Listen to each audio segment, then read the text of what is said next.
সারা দেশ বলছে wedding of the year. প্রায় 7 মাস ধরে উদযাপন চলছে আনন্দ আম্বানি রাধিকা মার্চেন্টের বিয়ের অনুষ্ঠান নিয়ে।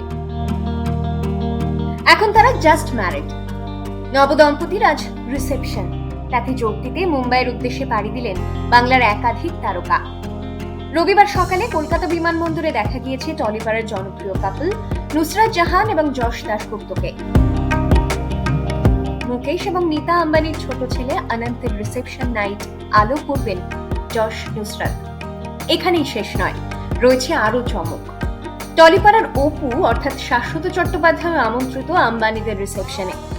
বিনোদন দুনিয়ায় শাশ্বত সর্বভারতীয় পরিচিতি আগেই পেয়েছিলেন, তবে সদ্য মুক্তি পাওয়া কল্কিতে খলনায়কের চরিত্রে শাশ্বতের অভিনয় আরো একবার নাড়িয়ে দিয়েছে সারা দেশের সিনেপ্রেমীদের। আম্বানি পরিবারের রিসেপশনে তাহলে টিম কল্কির রিইউনিয়ন হতে চলেছে। গত কয়েকদিনের মতোই আজকের অনুষ্ঠানে উপস্থিত থাকবেন কল্কি স্টার দীপিকা পাড়ুকোন এবং স্বয়ং অমিতাভ বচ্চনও। ওদিকে শনিবার মুম্বাই পাড়ি দিয়েছেন আরেক টলি অভিনেত্রী রাইমা সেন। রাইমা আগে জানিয়েছিলেন অনন্ত রাধিকার রিসেপশনে তিনি আমন্ত্রিত। দীর্ঘ 7 মাসের উদযাপনের শেষের পথে শুক্রবার মহা ধুমধাম আড়ম্বরের সঙ্গে 4 হাত এক হয়েছে রাধিকা অনন্তের।